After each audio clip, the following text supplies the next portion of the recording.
Are you looking to make your Thailand trip the trip of a lifetime? Perhaps you're planning a honeymoon, your first international trip, or maybe you just want to treat yourself. Well, in this video, I'm here in Krabi, and I'm going to show you how to turn an average trip into an unforgettable one. In this video, expect to find out how you can stay in Thailand's 5-star resorts without breaking the bank, why most boat trips actually suck and what a good one looks like, and how to make sure you get the best views in the country with a drink in your hand. Let's start with one of the simplest ways to upgrade your trip. Think about this. To get to Thailand, you've probably flown halfway across the world, possibly with multiple connecting flights. And depending on where you've flown from, this might be like over 24 hours of travel. Now, after you spend an hour or so getting through an immigration, you now have to queue for another hour to get a taxi. On top of that, this taxi looks like it's been held together by glue, and you have to negotiate the price, and you might not even be able to correctly find the place that you're looking for. Well, this has happened to me multiple times, and now the simplest way to combat this is to book your ride in advance. When I arrived in Krabi last night, the driver was sat there waiting for us with our name printed off so we could easily find him. He took us to a nice van and took us directly to our hotel. It was much simpler, much safer. But hands down, the one factor that is going to determine the quality of your stay in Thailand is the accommodation that you choose. I've stayed in some truly awful places in my time in Thailand, with cockroaches crawling all over the place,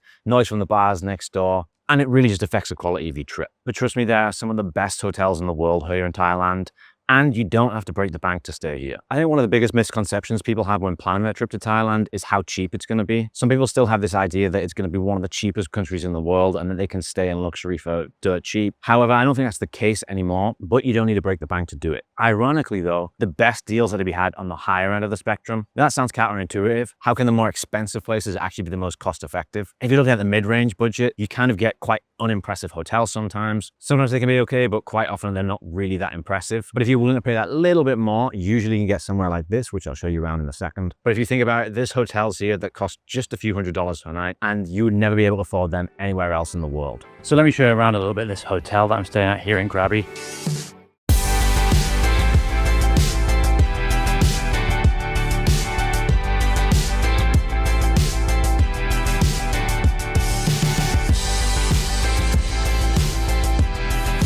This resort had its own private beach area, which was nice because Ao Nang and Raleigh Beach can get quite crowded at times. To access this hotel, you have to take a 10-minute speedboat from the pier. As you can see, this hotel is built into the side of the mountain and is home to one of the best views in Krabi. This is the Centara Grand, and what I liked most about it was the natural feel to the area, surrounded by trees and directly on the beach. There were even monkeys feeding nearby as we were eating our breakfast. This hotel wasn't perfect. It was a little worn down in places, but it is definitely one of the best places I've stayed at in Krabi. I paid a little more, but I've seen the hotel available for around $150 per night. So, how can I stay in a hotel like this without breaking the bank? Well, I usually follow these 5 simple tricks to make sure that I can get the best prices and stay in somewhere like this without spending too much money. Tip number 1. Don't travel during holidays. If you travel during times like Songkran or during the Christmas period, prices go way up and it's going to be a lot more expensive. If you can travel outside of those times, then you're going to get much better deals. Tip number 2, choose wisely where you stay. The islands of Phuket and Koh Samui are going to have the most expensive hotels in Thailand by far. If you're traveling in other beach destinations, and maybe like Krabi like I am here, you're going to get a few better deals. The best deals to be had though are in the north of Thailand. Tip number 3, if you look to avoid the bigger hotel chains, they tend to be a bit more overpriced. If you look at more boutique chains or local Thai brands of luxury hotels, then you can get better deals. This hotel, Centara Grand, is a Thai brand. Now, if you book your hotels in advance, you can generally get better deals. So tip number 3 is to book in advance, usually around at least 3 months in advance. If you can book 6 months, you might even get better deals. Very rarely, there are last minute deals to be had if places don't sell out, but this is Thailand. Places sell out. And tip number 5, avoid the city center. If you can stay a bit further outside of the town, then you get better deals. This one is even better. It's got its own private beach of its own. So it's actually even nicer, but it's not directly in Ao Nang, which means you have to travel by boat to get to Ao Nang. Thailand is a stunning country with absolutely amazing experiences to be had. However, most people only get to experience the crowded beaches and crowded tourist spots. And for me, there's one simple way to beat the crowds on some of these tours, and that's to take a private tour. Let me show you in the boat trip that I took yesterday to Hong Island in Krabi. So I want to tell you about the boat trip that I did yesterday and why it's one of the best boat trips I've ever done, and probably the best one to do, at least within Krabi.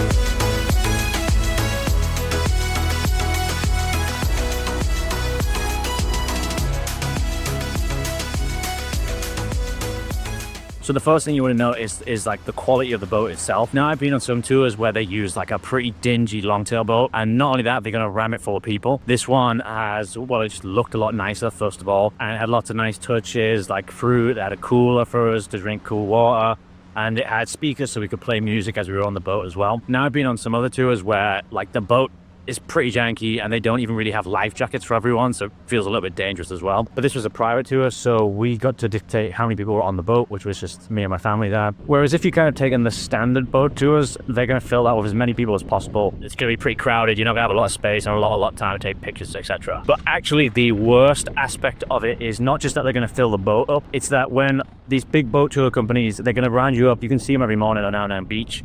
You'll see hundreds of people waiting to take the boat tours. So it's not just that you have like 20 or 25 people on the longtail boat. It's more that all the longtail boats are leaving from that same destination at the same time. So when you arrive on the beach, it's like with like 15 or 20 other longtail boats as well. So that's when you get like the really crowded beaches, is because you've got a swarm of boats all traveling at the same time together, and that's where you lose a bit of the atmosphere. We made 3 stops during the day. The first stop was to the Emerald Lagoon, and we noticed that we were one of the few boats that actually stopped here, and they let us go out to swim in the lagoon. Most boats just kind of did a loop, took some pictures and left, but we spent about 45 minutes here as the drivers prepared us some fresh coconuts. The next stop was to Hong Island and its viewpoint. First, we climbed to the top of the stairs to get a view of the islands and the beaches below, before taking some time to swim at the stunning beach. The nicest touch though was the picnic towards the end, you know. They took us to a private beach and there's only a handful of longtail boats there, but this was really nice. They had a really nice setup where we got to eat lunch and just play some music and relax on the beach, which just made it one of the better boat tours that I've ever done before. If you're in Krabi, the name of the longtail boat company is Raleigh Eco Tours, so check them out if you're in Krabi too. But even I mess up sometimes. I would love to have in this video me showing you around one of the best hotels that you could visit in Krabi. However, I made a simple mistake that I think a lot of people make when they visit the country too. If you want to experience some of the best views in the country, there are a number of different bars and restaurants that have some of the most amazing views in the country. However, they get booked up pretty quick. What I want to do in this video is take you to the Grotto, which is probably the best restaurant in Thailand. It's this amazing restaurant on Raleigh Beach.